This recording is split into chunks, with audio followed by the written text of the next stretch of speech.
বেহায়া নারী, বেপর্দা নারী প্রতিদিন বাজারে বাজারে করে কয় না বোরকা ফিন্দি। আমনে যেই বোরকা ফিনদেন, বোরকার উপরেও 3টা ফাট্টা লাগাইছেন, বোরকার উপরেও 3-4 রকমের কালার লাগাইছেন, এটারে ডিজাইন করছেন এত রকমের, উদ্দেশ্য একটাই, যেমনে হোক বেড়ই আমার দিকে চাইতেই হইব।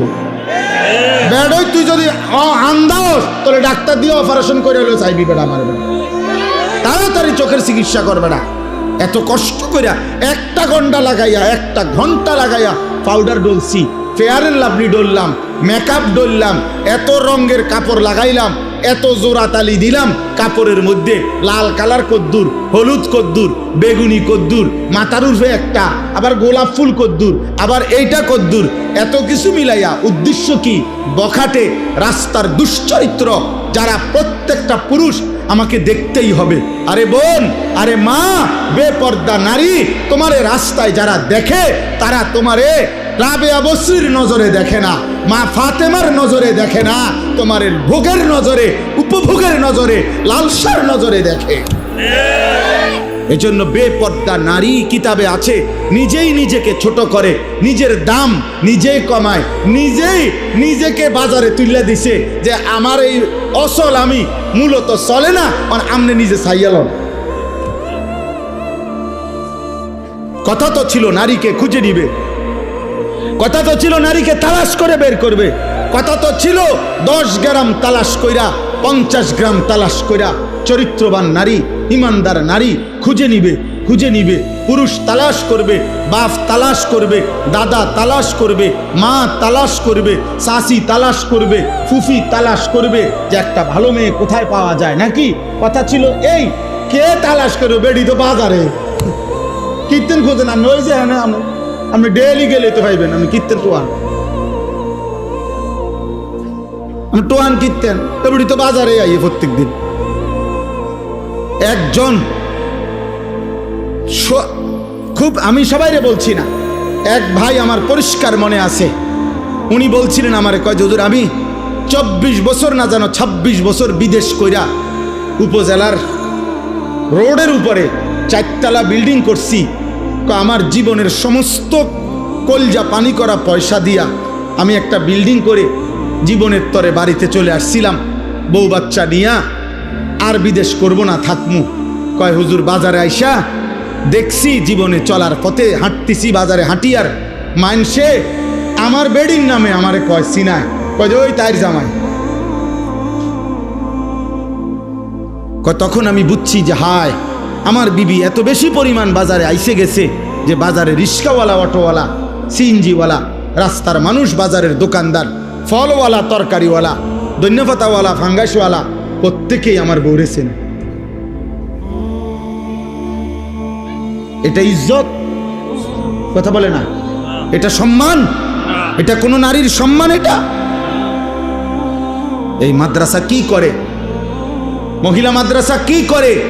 মহিলা মাদ্রাসা পবিত্র নারী উপহার দেয়, মহিলা মাদ্রাসা চরিত্রবান নারী উপহার দেয়, মহিলা মাদ্রাসা রাবেয়া বসরি মনে করায় দেয়, মহিলা মাদ্রাসা খাদিজাতুল কুবরা মনে করায় দেয়, মহিলা মাদ্রাসা আয়েশা সিদ্দিকা মনে করায় দেয়, মহিলা মাদ্রাসা ফাতেমা মনে করায় দেয়, মহিলা মাদ্রাসা বিবি মরিয়ম মনে করায় দেয়, মহিলা মাদ্রাসা বিবি আসিয়া মনে করায় দেয়, যে আসিয়া পৃথিবীবাসীকে বলছিল, হে পৃথিবীর নারীরা, গোটা পৃথিবীর নারীদেরকে প্রতিদিন হযরতে আসিয়া বলে, হে ইমানদার নারীরা, আমি সেই নারী যে নারী এই পৃথিবীর সর্বনিকৃষ্ট কাফের, খোদা দাবিদার ফেরাউনের মতো নিকৃষ্ট কাফের, এত বড় কাফের ঘরে থেকেও আমার শরীরের আসিয়ার, হযরতে আসিয়াকে সারা শরীরের মধ্যে, খোদার কসম কিতাবে আছে, তাফসিরে আছে, আসিয়ার শরীরটার মধ্যে ফেরাউন একটা একটা করে পেরেক মারছে, পেরেক, সারাটা শরীরের মধ্যে পেরেক মারছে, পেরেক, তার কাটা পেরেক মাইরা, এরপরে ওনাকে বান দিয়া, এরপরে বলছে আসিয়া এখনো সুযোগ আছে, ইমান ছেড়ে দে, মুসার কালেমা ছাড়, আমার দিকে ফির, নাই তো আমি তোকে মেরেই ফেলবো। হযরতে আসিয়া বলছিল, ফেরাউন বাদশাহী ছাড়া যায়, তোর মতো ফেরাউনের স্ত্রীর মর্যাদা ছেড়ে দিলাম, রাজপ্রাসাদ ছেড়ে দিলাম, রাজরানীর মর্যাদা ছেড়ে দিলাম, কিন্তু ফেরাউন তুই জানোস না, কলিজায় যেই ঈমান আছে সেই ঈমান ছাড়া যায় না, মালিক ছেড়ে দেওয়া যায় না, এমন রব ছাড়া যায় না, এমন সৃষ্টিকর্তা বাদ দেওয়া যায় না রে ফেরাউন, তোকে বাদ দিতে পারি। এরপরে তাফসীরের মধ্যে আছে ফেরাউন তখন সিদ্ধান্ত দিছে তার লোকদেরকে আসিয়াকে জীবন্ত হত্যা না করে, মানে পেরেক তো মারছে, রক্ত ঝরছে, বলছে এই অবস্থাতে আহা জীবন্ত, মানে এখনো হত্যাও করে নাই, কয় যে জীবন্ত ছাগলের চামড়া, গরুর চামড়া যেমনে ছিলে আসিয়ার শরীরের চামড়া এভাবে ছিলতে থাকো। তাফসীরের মধ্যে আছে হযরত আসিয়া তখন আল্লাহর কাছে একটা দোয়া করছে, আল্লাহ এই মুহূর্তে আমি আর কেমনে সইব মাওলা, আমি তো জান দেব মাওলা তোমার জন্য, আমার শুধু একটা আবদার, আল্লাহ আমি জান্নাতে তুমি আল্লাহর সাথে, তুমি রবের সাথে তোমারে ভালোবেসে মাওলা আমি আমার জীবন দিচ্ছি, আমি তোমার সাথে জান্নাতে একটা ঘর চাই। রব্বি বিনি লি ইনদাকা বাইতান ফিল জান্নাহ, আল্লাহ তোমার সাথে জান্নাতে আমি একটা ঘর চাই, আমি ওই জান্নাতের ঘরটা চাই, আমার ইদ্দুরে আবদার।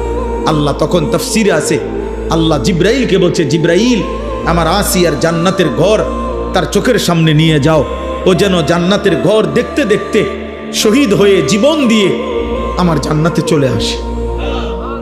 তাহলে একজন নারী প্রমাণ করছে আমি এত বড় কাফেরের ঘরে থেকেও যদি ঈমান বাঁচাইতে পারি, আমাদের মা বোনদের স্বামীরা তো মুসলমান, মুসলমান না? কথা বলেন না কেন? স্বামীরা মুসলমান না? শ্বশুর মুসলমান না? শাশুড়ি মুসলমান না? দেবর মুসলমান না? ভাসুর মুসলমান না?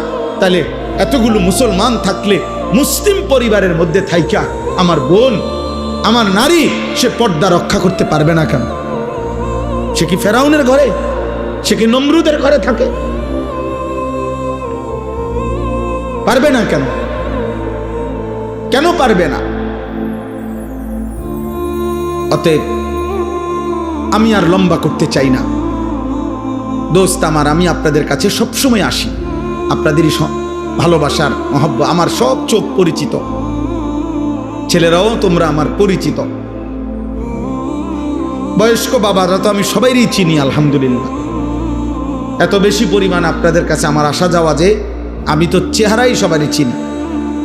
তাইলে আমার শেষ আবদার এটা, আল্লাহ বলছে বান্দা এই গোটা সৃষ্টির সব আয়োজন আমি রব্বিল আলামিন, আমি জগতের রব, আমি পালন কর্তা, আমি আমার একটা সৃষ্টির কোনো প্রয়োজন অপূর্ণ রাখি না। ও বলুক বা না বলুক, ও চাক বা না চাক, ও জানুক বা না জানুক, আমার সৃষ্টির প্রত্যেকটা প্রয়োজন প্রতি মুহূর্তে আমি আল্লাহ পূরণ করছি।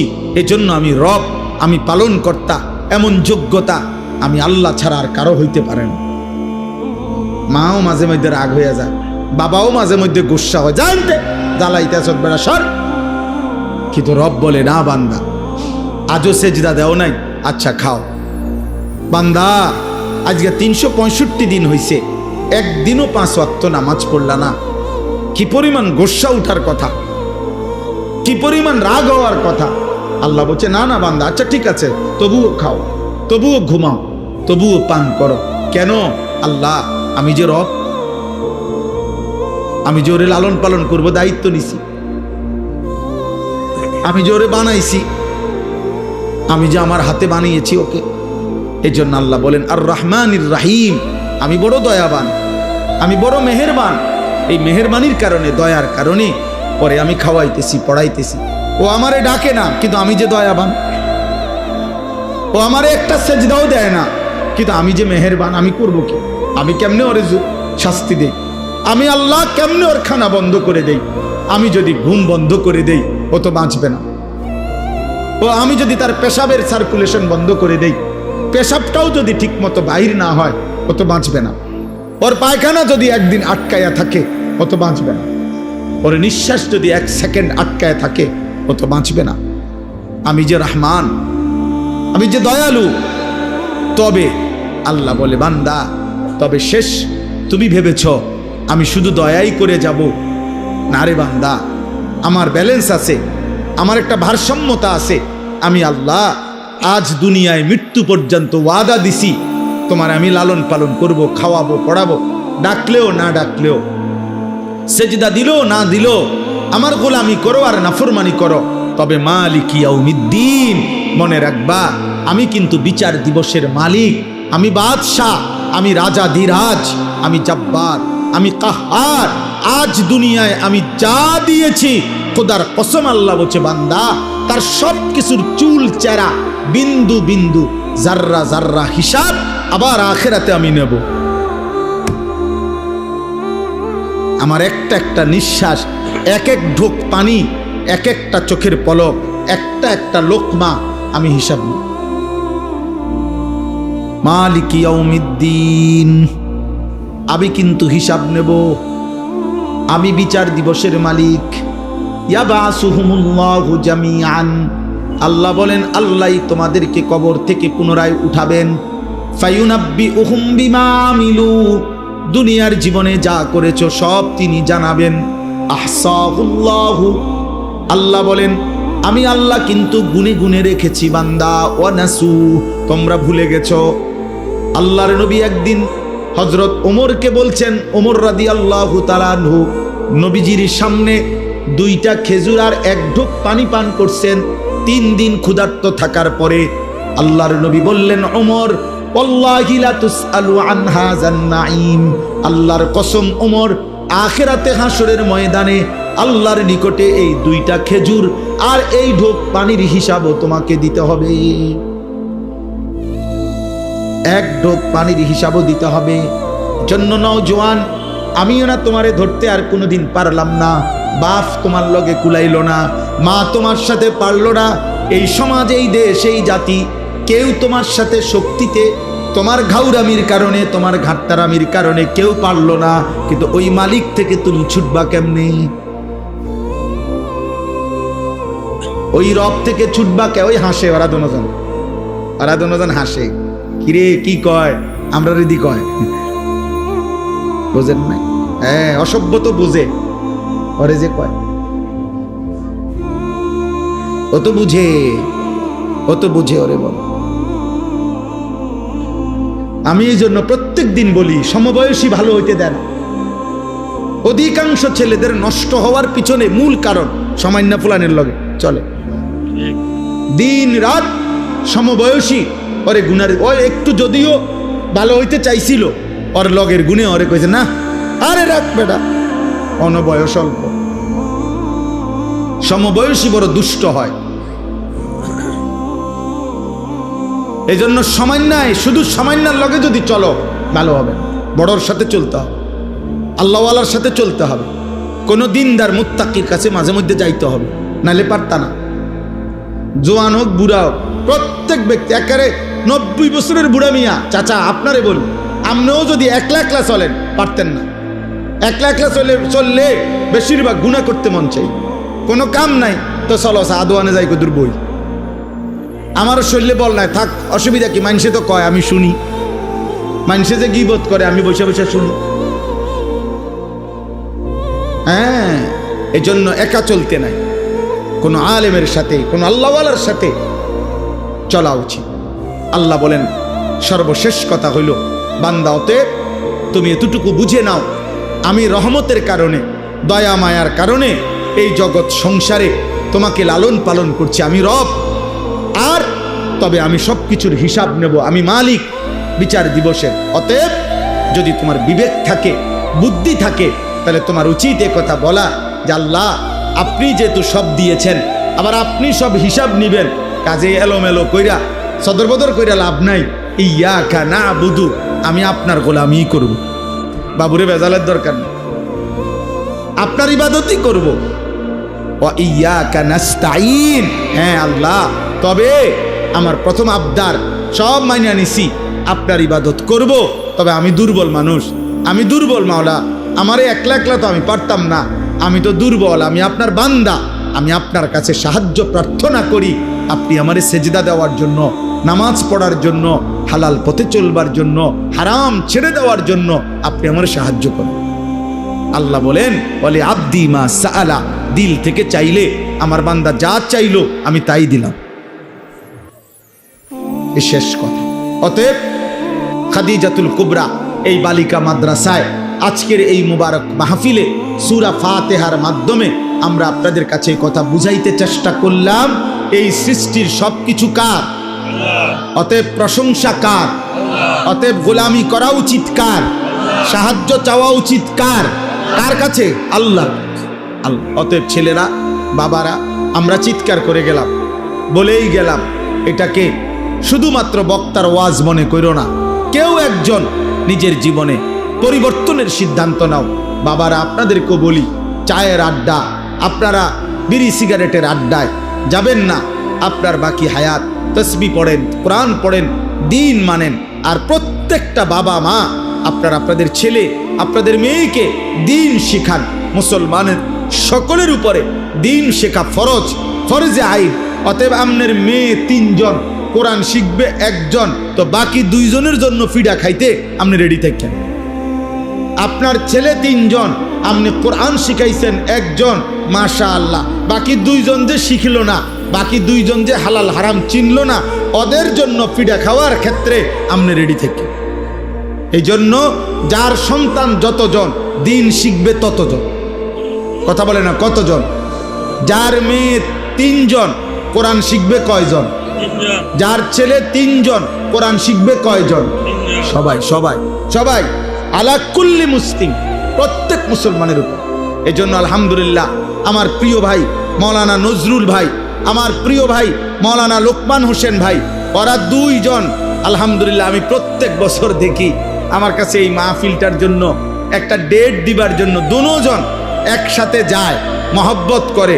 আলহামদুলিল্লাহ আমার বড় তামান্নার কথা হইল আপনাদের কাছেও সর্বোচ্চ নিজেরা ছাড় দিয়ে হইল, নিজেরা মিল মহব্বতে থাইকা ইখলাস ও তাকওয়ার সাথে গুনাহমুক্ত পরিবেশে কোনো বেপরদিগি যেন না হয়, আল্লাহর দ্বীন শরীয়ত যেন কোনো ঘাটতি না হয়। আমি ওসিয়ত করলাম, ওসিয়ত করে আপনাদেরকে বললাম, আমি যদি আর কোনোদিন বলতে না পারি তো একদিনই বললাম, গুনাহ যেন না হয় ভাই, গুনাহ যেন না হয়। মেয়ের ইজ্জত, মেয়ের পর্দা, মেয়ের সতীত্ব, মেয়ের আখেরাত, মেয়ের সম্ভ্রম, মেয়ের ইসলাম, এটা সবার আগে, এটা সবার আগে। এটাকে হেফাজত করে মাদ্রাসাটাকে ইনশাআল্লাহ আপনারা মহব্বত করে, কষ্ট করে, খাইয়া না খাইয়া, পাইলেন বা না পাইলেন, মূল্যায়ন অবমূল্যায়ন তোয়াই। আমি 21 বছরের ওয়াজের জীবনে আমি এখনো যদি বলি সারা রাত বলতে পারবো। আমার 21 বছরের ওয়াজের জীবনে আমি কখনো মূল্যায়ন, কখনো অবমূল্যায়ন, কখনো হাসি, কখনো বিরক্তি, কখনো প্রত্যাশা মতো, কখনো প্রত্যাশার মতো নয়, যেমনি যখন যা পাইছি মালিকের কথা বলেই গেছি। কোনো সময় পিছনে আর ফিরা তাকাই নাই যে আমার ইজ্জত দিল না, বেইজ্জতি করলো, ওর রাগ বেটা, কোনো সমস্যা নাই, কোনো সমস্যা নাই। আল্লাহর কথা বলতেই চেষ্টা করছি, আল্লাহর কথা বলতেই ভালোবাসা কাছে আসছে, তাও দেখছি। আবার বিরোধিতা কইরা গাড়ির গ্লাস ভাঙ্গা লাইছে, তাও দেখছি। অতএব কোনো অসুবিধা নাই, কোনো সমস্যা নাই। পাথরের পাথর, ছোট্ট ছোট্ট কঙ্কর মাইরা আমার মাহফিলের তার ছিঁড়া ফেলছে, প্যান্ডেলের কাপড় ছিঁড়ে ফেলছে, আমি এইটাও দেখছি। আবার ভালোবেসে বুকে জড়ায় ধরছে, এটাও আমি দেখছি। মূল্যায়ন অবমূল্যায়ন সব হালতে আল্লাহর কথা বলতে থাকা। আপনারাও ইনশাআল্লাহ পান বা না পান, প্রত্যাশা পূরণ হোক বা না হোক, আপনারা দিনই এই মার্কাজ ইনশাআল্লাহ চালু রাখবেন। আপনাদের ইখলাসের বরকতে আপনাদের পরেও ইনশাআল্লাহ আমরা দোয়া করব কিয়ামত পর্যন্ত এই মাদ্রাসা টিকে থাকবে ইনশাআল্লাহ। বলেন ইনশাআল্লাহ। নওজোয়ান ভাই, তোমরা এই ফাঁকা পূরণ করে বসো, তাহলে ওই দিক থেকে জায়গা হবে। এই যে তোমরা যারা যুবক ছেলে, তোমরা একটু আগায় বসো। এই যে ফাঁকা যেটা দিল, এখন নতুন কাপড় দিল, তোমরা এটাতে বসো, আইসা আগায়া। এই যে এই পাশের যে ছেলেরা, তোমরা আগায় আসো, তাহলে তো আর একটু জায়গা হবে। আও ভাই আও, মহব্বত করে আসো। ওরে ভাই, আল্লাহর দিকে যে ডাকে, আমরা এটা অনেক সময় বুঝি না আর কি, যে মনে করে সামনে আগাইলেনি লস। অথচ হাদিসের মধ্যে আছে, নবী সাল্লাল্লাহু আলাইহি সাল্লাম বলছেন, যদি তোমরা বুঝতা যে প্রথম কাতারে কি পরিমাণ নেকি, তাহলে তোমরা বাচ্চাদের মতো কনুই এবং হাঁটু দিয়ে হাঁটবার আগে বাচ্চা যে হামাগুড়ি দেওয়া যায়, এরকম হামাগুড়ি দিয়ে হলেও তোমরা সামনের কাতারে যাওয়ার চেষ্টা করতে। এজন্য প্রথম দ্বীনের কাজে যতটা আগানো যায় তত নেকি, তত নেকি, তত নেকি। এক সুতা আগাইলে আখেরাতে অনেক ব্যবধান। হাদিসের মধ্যে আছে আখেরাতে যার দুইজন জান্নাতি, দুইজনই জান্নাতি, কিন্তু একজনের শুধু সুবহানাল্লাহ একবার বেশি, এই দুইজনের জান্নাতের ব্যবধান 7 আসমান ও জমিনের ব্যবধান। একবার সুবহানাল্লাহ বেশির কারণ। আজ এটা আমরা বুঝি না, কিন্তু সেদিন আমরা এটা আফসোস করব। এজন্য হাদিসের মধ্যে আছে কোন জান্নাতি বান্দা জান্নাতের কোন নিয়ামত পেয়ে আফসোস করবে না, কারণ জান্নাতে সব বিপুল পরিমাণ, যা চাইবে তাও পাবে, আল্লাহ আরো অতিরিক্ত দেবে। কিন্তু নবীজি সাল্লাল্লাহু আলাইহি সাল্লাম বলেছেন প্রত্যেক জান্নাতি বান্দার একটা আফসোস থাকবে, সেটা হলো হায় দুনিয়ায় কেন আরো কিছু আল্লাহর জিকির করলাম না, দুনিয়ায় কেন আরো কিছু সময় আল্লাহর ইবাদত করলাম না কেন। এই আফসোসটা জান্নাতের মধ্যে যাওয়ার পরেও হবে, এই জন্য যে যদি আরো কিছু তাসবিহ পড়তাম, আল্লাহর পথে যদি আরেকটু আগাইতাম, তাহলে জান্নাতের মধ্যে আমাদের স্তর আরো উপরে উঠত। এই জন্য এটা জরুরি বিষয়, এটা মহব্বতের বিষয়। আপনারা প্রত্যেকে ইনশাআল্লাহ মনে রাখতে হবে এটা, আল্লাহর কথা, দ্বীনের কথা, আখিরাতের কথা, নেক কাজের কথার ক্ষেত্রে যত সম্ভব এগিয়ে যাওয়া। জুমার নামাজ পড়তে অনেকেই যান, তো আলহামদুলিল্লাহ চেষ্টা করা উচিত প্রথম কাতারে বসা। প্রথম কাতারে প্রত্যেক প্রাপ্ত বয়স্কের জন্য কাতার, প্রথম কাতার, মা ছোট বাচ্চা না। তো এই জন্য যথাসম্ভব চেষ্টা করা উচিত, যতটা সম্ভব এগিয়ে যাওয়া, সামনে যাওয়ার চেষ্টা করা। আল্লাহ তাআলা আমাদেরকে তৌফিক দান করেন, আল্লাহ তাআলা আমাদেরকে কবুল করে নেন। আজকের এই 20 নভেম্বর 2025 রোজ বৃহস্পতিবার আমাদের এই কুমিল্লা জেলা মুরাদনগর উপজেলাধীন বাঙ্গরা বাজার থানা অন্তর্ভুক্ত, তো এটা না, বাঙ্গরা বাজার থানা অন্তর্ভুক্ত বিষ্ণুপুর খাদিজাতুল কুবরা রাদিয়াল্লাহু তাআলা আনহা এই বালিকা মাদ্রাসার উদ্যোগে আজকের এই 5ম বার্ষিক তাফসিরুল কোরআন মাহফিল। এই মাহফিলে আমি আপনাদের সামনে আমাদের সবার কাছে পরিচিত কোরআনুল কারীমের সূরা ফাতিহা, এই সূরার প্রথম 4টি আয়াত তেলাওয়াত করেছি। আমাদের আলহামদুলিল্লাহ ন্যূনতম ঈমান আমল যার মধ্যে আছে, সামান্যতম মুসলমানি জীবন যার মধ্যে অল্প হলেও আছে, সেও আলহামদুলিল্লাহ সূরাটা পারে। এটা পারে না এমন লোক কম।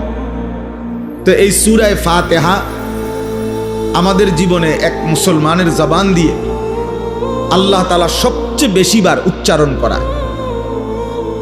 এত বেশিবার আল্লাহ এটা বলায় যে সেই সকাল থেকে নিয়ে রাত পর্যন্ত 5 ওয়াক্ত নামাজ, ফরজ, ওয়াজিব, সুন্নাতে মুআক্কাদা, নফল, যত নামাজ, সব নামাজে বান্দার জবান দিয়ে আল্লাহ তাআলা বারবার সূরা ফাতিহা পড়ায়। এবং অতিরিক্ত যত নামাজ পড়ে, মনে করেন রাত্রি গভীরে তাহাজ্জুদ নামাজ, তো সূরা ফাতিহা পড়ো। মাগরিবের নামাজের সুন্নাতের সাথে আওয়াবিন নামাজ, তো সূরা ফাতিহা পড়ো। সকালবেলার ইশরাকের নামাজ, সূরা ফাতিহা পড়ো। চাশতের নামাজ, সূরা ফাতিহা পড়ো। ঈদের নামাজ, সূরা ফাতিহা পড়ো। কোরবানির নামাজ, তো সূরা ফাতিহা পড়ো। মানে বারবার আল্লাহ তাআলা সকাল, দুপুর, বিকেল, সন্ধ্যা, রাত, আমাদের হায়াতের মধ্যে সময় এই 5 ভাগ, এর ব্যতিক্রম কোনো সময়ের নাম নাই। হয় সকাল, নয় দুপুর, নয় বিকেল, নয় সন্ধ্যা, নয় কি রাত। এজন্য নামাজকে আল্লাহ তাআলা সময়ের প্রত্যেক পরিবর্তনের সাথে একটা নামাজ ঠিক করে দিছে। 5 ওয়াক্ত নামাজ, সময়ের নামও এই 5টাই, সকাল, দুপুর, বিকেল, সন্ধ্যা, রাত। এই 5 ওয়াক্তের সাথে 5টা নামাজ মিলাই দিছে। এজন্য কয় যে 5 ওয়াক্ত নামাজ। 5 ওয়াক্ত মানে 5 সময়ের নামাজ।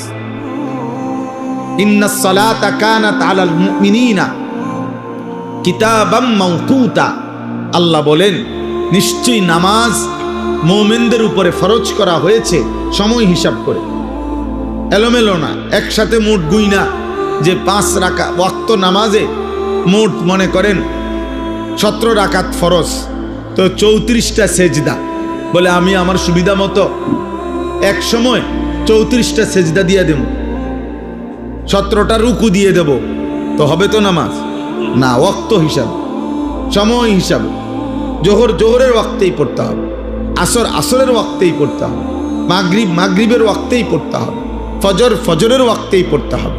আপনি পরে পড়লে হইতো না, পরে একটু বেশি পড়লে হইতো না, পরে বাড়াইয়া পড়লে হইতো না, ওয়াক্ত ওয়াক্তই, সময় সময়। তো আল্লাহ তাআলা এই যে সময়ের এই 5টি স্তর আমাদের জিন্দিগি, এই 5টা ওয়াক্তের সাথেই আল্লাহ তাআলা নামাজকে মিলায়া রাখছেন। আর এই 5 ওয়াক্তের সাথেই সূরা ফাতিহা মিলানো। আল্লাহ বলেন সকালেও পড়ো আলহামদুলিল্লাহ, দুপুরেও পড়ো আলহামদুলিল্লাহ, বিকেলেও পড়ো আলহামদুলিল্লাহ, সন্ধ্যায়ও পড়ো আলহামদুলিল্লাহ, রাত্রেও পড়ো আলহামদুলিল্লাহ, ফরজেও পড়ো আলহামদুলিল্লাহ, সুন্নাতে মুআক্কাদাও পড়ো আলহামদুলিল্লাহ, বিতিরের ওয়াজিবেও পড়ো আলহামদুলিল্লাহ। তাইলে এটা এতবার বলা হয় কেন? একটি সূরা আলহামদুলিল্লাহ, সূরাটা সূরা ফাতিহা এতবার বলা হবে কেন? বার বার বার বার বার বার বার বার চিন্তা করে দেখেন, 40 বছরে যে ব্যক্তি নিয়মিত মুসলমান, নিয়মিত নামাজ পড়ে আলহামদুলিল্লাহ, সে বাবা, সেই চাচা, সেই ভাই কত হাজার বার সূরা ফাতিহা পড়ছে, সূরা ফাতিহা পড়ছে। এজন্য সূরা ফাতিহা আমাদের জীবনের খুলাসা, ইসলামের খুলাসা। 30 পারা কোরআনের সারাংশ, নির্যাস সূরা ফাতিহা। পুরা 30 পারা কোরআন যা বলতে চাইছে সূরা ফাতিহা একসাথে সংক্ষেপে তা বলতে চাইছে। এই জন্য 30 পারা কোরআন শরীফের হিসাব সূরা ফাতিহা বাদ দিয়ে ধরা হয়। সূরা বাকারার প্রথম পৃষ্ঠা, এখান থেকে হলো প্রথম পারা, এইভাবে 30 পারা। তার মানে আলহামদুলিল্লাহ সূরাটা যেন 30 পারা কোরআন শরীফ যদি হয় এইটা, তো এইটার উপরে একটা চাদর দিয়া ঢাইকা দিছে, সেটা সূরা ফাতিহা। অর্থাৎ 30 পারা কোরআনের পুরাটার সাথে সূরা ফাতিহার সম্পৃক্ততা, সূরা ফাতিহা।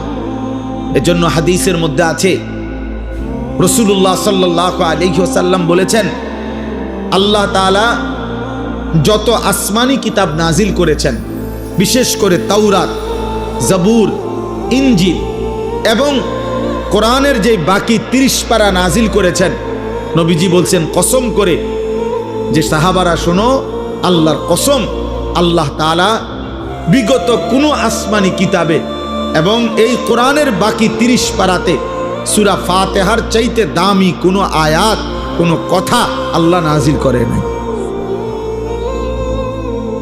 পেছনের সমস্ত আসমানি কিতাবের সমস্ত কথার চাইতে দামি কোরআনের 30 পারা পুরাটার চাইতে ঊর্ধ্বে সূরা ফাতিহা।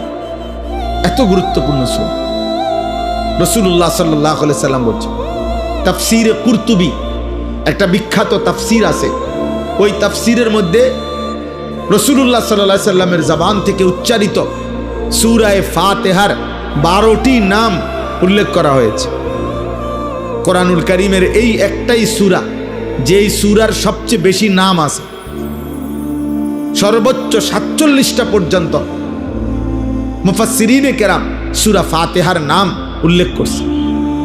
তাফসীরের মধ্যে আছে যেই জিনিস অনেক গুণাবলী সম্পন্ন, যার মধ্যে বিভিন্ন গুণাবলী থাকে, ওই জিনিসকে অনেক নামে উচ্চারণ করা হয়। বিশিষ্ট ইসলামী চিন্তাবিদ, আন্তর্জাতিক খ্যাতি সম্পূর্ণ মুফাসসির কোরআন, সুমধুর কণ্ঠস্বর, এই যে মনে করেন অনেক কিছু কয়, কেউ জনাব বিশিষ্ট দানবীর, সমাজ সেবক, গরিবের বন্ধু, এরকম অনেক কিছু বলা হয়। হ্যাঁ, একজন উচ্চ শিক্ষিত ভদ্রলোক, অত্যন্ত অমায়িক ব্যবহারের অধিকারী, হ্যাঁ, সাহসী, বাহাদুর একজন মানুষের ভিতরে যদি অনেক গুণ থাকে তো মানুষ অনেক নামে তাকে উল্লেখ করে। তো সূরা ফাতিহার মধ্যে পুরা কোরআনুল কারীমের সমস্ত গুণাবলী সূরা ফাতিহার মধ্যে আছে, এই সূরার মধ্যেই আছে। এই জন্য আল্লাহ রাসূল সাল্লাল্লাহু আলাইহি সাল্লাম এই সূরার অনেক নাম উল্লেখ করছেন, অনেক নাম। নবীজি সাল্লাল্লাহু আলাইহি সাল্লাম বলছেন সূরাতুস সালাহ, এই সূরা ফাতিহা এইটাকেই বলা হয় নামাজ। সূরাতুস সালাহ নামাজ, অর্থাৎ পুরা সব ওয়াক্ত নামাজকে যেমন নামাজ বলে, আলহামদুলিল্লাহ সূরাকেও সালাত বলে। হাদিসের মধ্যে আছে, আল্লাহ তাআলা বলেন হাদিসে কুদসি, নবীজি বর্ণনা করছেন, কাসসামতুস সালাতা বাইনি ওয়া বাইনা আবদি। আল্লাহ বলছে সালাতকে, নামাজকে আমি আমার মাঝে আর আমার বান্দার মাঝে ভাগ করে নিয়েছি। এখানে মুহাদ্দিসিনে কেরাম বলে এখানে সালাত বলতে সূরা ফাতিহা উদ্দেশ্য। সূরা ফাতিহাই আল্লাহ বলছেন আমি আমার বান্দার মাঝে আর আমার মাঝে অর্ধেক অর্ধেক করে ভাগ করে নিছি। সূরা ফাতিহার মধ্যে মোট 7টা আয়াত, এর মধ্যে অর্ধেক অর্ধেক 3.5 3.5। আল্লাহ বলছে প্রথম 3.5 শুধু আমি আল্লাহর জন্য, পরের 3.5 আমার বান্দার দোয়া, যেটা আমি তাকে দেব, আমি তাকে দেব। আলহামদুলিল্লাহি রাব্বিল আলামিন, এটা আমার বান্দা আমার জন্য বলেছে। আর রহমানির রহিম, এটা আমার বান্দা আমার জন্য বলেছে। মালিকি ইয়াউমিদ্দিন, এটা আমার বান্দা আমার জন্য বলেছে। এইলো 3 আয়াত। ইয়াকা না'বুদু, এই অর্ধেক, এটা আমার বান্দা আমার জন্য বলেছে। আল্লাহ বলেন আমারটা আমি নিলাম বান্দার পক্ষ থেকে, ও আমার প্রশংসা করছে, ও আমারে যা বলার বলছে। এবার আল্লাহ বলেন বান্দা তোমার কি কি লাগবে তুমি সেটা বলো। তো আল্লাহ তাআলা বলেন, এবার বান্দা বলতেছে ওয়া ইয়াকা নাস্তাঈন, এই যে আমি আল্লাহ আপনার সাহায্য চাচ্ছি, এই অর্ধেক, এই এক আয়াতের অর্ধেক। এরপরে ইহদিনাস সিরাতাল মুস্তাকিম, আমি সরল সঠিক সিরাতে মুস্তাকিম, হেদায়েতের রাস্তা, জান্নাতের রাস্তা, সফলতার রাস্তা চাচ্ছি, এই একটা আয়াত। সিরাতাল্লাযীনা আনআমতা আলাইহিম, আপনার যুগে যুগে আদম আলাইহিস সালাম থেকে নিয়ে আল্লাহ আমি পর্যন্ত আমার আগে আপনি যাদেরকে সঠিক পথ দেখাইছেন, নিয়ামত দিয়েছেন, জান্নাতের রাস্তা দেখাইছেন, এমন কোন নেক বান্দার রাস্তা আমাকেও দেখায়া দেন, আমাকেও দেখিয়ে দেন। এই হলো দ্বিতীয় আয়াত। তৃতীয় গায়রিল মাগদুবি আলাইহিম ওয়ালাদ-দাল্লিন, এই তৃতীয় আয়াত। আল্লাহ আপনি যাদের উপরে রাগ করেছেন, আপনার গজব যাদের উপরে, এমন নাফরমানের রাস্তায় আমারে নিয়েন না। ওয়ালাদ-দাল্লিন, আল্লাহ যারা পথভ্রষ্ট, আপনার পথ পায় নাই, আখেরাতের পথ পায় নাই, দুনিয়া তো ভোগ করে কিন্তু না আপনাকে চিনে, না আখেরাত চিনে, না জান্নাত চিনে, না জাহান্নামকে ভয় করে, এমন জীবন, এমন পথভ্রষ্ট নাফরমান, হ্যাঁ, এদের রাস্তায় আমারে দিয়েন না।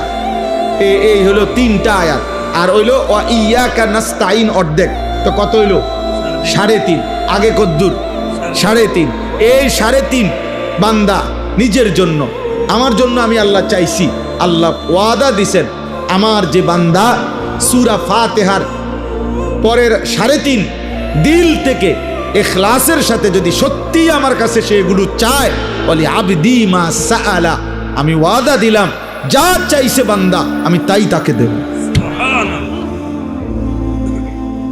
তাই দেব। কিন্তু আফসোসের বিষয় হলো না জোয়ান মানুষ, না বুড়া মানুষ, না মা বোন, না আমরা মুসলমানের সংখ্যাগরিষ্ঠ মানুষ, আমরা জানিও না যে আমরা সূরা ফাতিহায় কি বলতেছি, কি বলতেছি। অসংখ্য মুসলমান 40 বছরের ভিতরেও কোনোদিন ভাবেও নাই, একদিন কোনো হুজুরকে, কোনো আলেমে দ্বীনকে জিজ্ঞাসাও করে নাই, বুঝতেও চায় নাই যে হুজুর ব্যাপারটা কি। আলহামদুলিল্লাহ সূরা এতবার পড়ি কেন, এতবার বলি কেন, আল্লাহ আমার কাছে কি চাচ্ছেন এখানে, আমি বা কি বলছি এটা দ্বারা। কমপক্ষে যারা নামাজি তাদের তো ভাবা উচিত, তাদের তো ফিকির করা উচিত, তাদের তো এটা বোঝা উচিত যেন প্রতিটা বাক্য উচ্চারণ করতেই আমার কলিজার মধ্যে ভাইসা ওঠে আমি কি বলতেছি। আলহামদুলিল্লাহি রাব্বিল আলামিন বলতে আমি কি বলতে চাচ্ছি, আর রহমানির রহিম বলতে আমি কি বলতে চাচ্ছি, মালিকি ইয়াউমিদ্দিন বলতে আমি কি বলতে চাচ্ছি। এটা যদি আমার কলিজায় না ভাসে, আমার দিলে যদি না আসে, তা আমি কি পড়লাম? 40 বছরও সময় হয় নাই, 30 বছরও সময় হয় নাই, 20 বছরও সময় হয় নাই। আফসুস। আর যেই বদনসিবরা টোটালি নামাজই পড়ে না, ওই নাফরমান তো কিছুই জানে না। ওর আবার আলহামদুলিল্লাহ কি, ওর আবার কুল হুয়াল্লাহু আহাদ কি, এই নাফরমান তো মনে করছে জীবন মানে জন্তু জানোয়ারের জীবন। যেই সমস্ত ছেলে পেলে তোমরা কোনো নামাজ পড়ো না, মনে রাখো আব্বা, তুমি কখনোই, তোমরা যারা নামাজ পড়ো না, যাদের কপালে সেজদা নাই, প্রিয় সন্তান মনে রেখো, তুমি কোনোভাবে, মুসলমান তো দূরে থাক, মানুষের জীবনও এটা নয়, এটা নিশ্চিত কোনো হাইওয়ান, কোনো জানোয়ার, কোনো নাফরমানের জীবন, জানোয়ারের জীবন। ওই জীবন জানোয়ারের জীবন, ওই জিন্দিগি, ওই জানোয়ার রাত কাটায়, ওইটা জানোয়ার দিন কাটায়, ওইটা জানোয়ার খায়, ওইটা জানোয়ার ঘুমায়, ওইটা জানোয়ার পেশাব পায়খানা করে, ওইটা জানোয়ার লজ্জাস্থানের চাহিদার পিছনে জীবন নষ্ট করে। দিন নাই রাত নাই, নারী দেখো, ছবি দেখো, মোবাইলের অশ্লীল দৃশ্য দেখো, উলঙ্গ নাচ গান দেখো, শুধু লজ্জাস্থানের চাহিদা। এই চুল যেগুলা মুশরিকের মতো, কারে দেখাইবার জন্য? সব মহিলাদেরকে দেখাবার জন্য। কোনো মেয়ে দেখবে তার দিকে, তাইলে লজ্জাস্থানের চাহিদা। মোবাইল নিয়ে নিয়ে সারা রাত যেই সমস্ত যুবক ছেলে, কিশোর ছেলে ঘুরে, কেন? নারী দেখবার জন্য। দিবানিশি আল্লাহর একটা সেজদাও দেয় না, পথে পথে অসৎ বন্ধুদের সাথে ঘুরে, কেন? নারীর চাহিদা, লজ্জাস্থানের চাহিদা। আরে কাপুরুষ, তুই পেশাবের রাস্তার কাছে হেরে গেলি বেটা, কাপুরুষ বেটা, কাপুরুষ বেটা, আত্মসম্মানহীন বেটা। জানোয়ারও বেটা এত নিকৃষ্ট হয় না বেটা। জানোয়ার এজন্য সেজদা করে না, তাকে আল্লাহ হুকুম দেয়নি। কুত্তা এই জন্য সেজদা করে না, কুত্তাকে আল্লাহ সেজদা দিতে বলে নাই। শুকর এই জন্য সেজদা করে না, শুকরকে আল্লাহ নামাজ পড়তে বলে নাই। বিড়াল এই জন্য সেজদা করে না, বিড়ালকে আল্লাহ সেজদা দিতে বলে নাই। গরু এই জন্য সেজদা দেয় না, গরুকে আল্লাহ সেজদা দিতে বলে নাই। ছাগল এই জন্য সেজদা করে না, তাকে আল্লাহ ছাগলকে সেজদা দিতে বলে নাই। অথচ তুমি মানুষ, তুমি মুসলমান, তোমাকে আল্লাহ প্রতিদিন 5 ওয়াক্ত নামাজের আজান দিয়া দিয়া বলতেছে, রে বান্দা আয় না, বান্দা আয় আয়, হাইয়া আলাস সালাহ, নামাজে আয় রে, নামাজে আয়, রে বান্দা আয় না, নামাজে আয়, নামাজে আয়, নামাজে আয়, নামাজে আয়। আর জানোয়ার প্রত্যেকবারই বলে, আল্লাহ তোমার খাবো, তোমার নেব, তোমার দুনিয়া ভোগ করব, কিন্তু তোমার সেজদা দেব না। এই জন্য যদি কুত্তার জবান থাকতো, তো কুত্তা বেনামাজিকে বলতো যে আমি কুত্তা তো এজন্য সেজদা দেই নাই, আল্লাহ আমাকে বলে নাই, তোকে সেজদা দিতে বলছে, তবুও দিলি না, তুই মনে রাখিস আমি কুত্তার চাইতে তুই নিকৃষ্ট। যদি কুত্তার জবান থাকতো তোকে বলতো, যদি কুত্তার মুখ থাকতো, যদি কুত্তার জবান থাকতো, তোকে বলতো যে তুই কুত্তার চাইতে নিকৃষ্ট, জানোয়ারের চাইতে নিকৃষ্ট। ভাত মাছ খাওয়ার নাম জীবন না রে বাপ। নারী, ছবি, মোবাইল, বন্ধুদের আড্ডা, আর এই বুট পেঁয়াজু চটপটি। অনেক ছেলে মনে করছো আরে মাতাল, এটা কি একটা জীবন হইল? সারাদিনে কি করছো? মোবাইল টিপছি। আর কি করছো? বুট খাইছি। আর কি করছো? বন্ধুদের সাথে আড্ডা দিছি, শেষ। এই কতক্ষণ আড্ডা, কতক্ষণ মোবাইল টিফা, কতক্ষণ বুড়া গাড়ি, 24 ঘন্টা শেষ।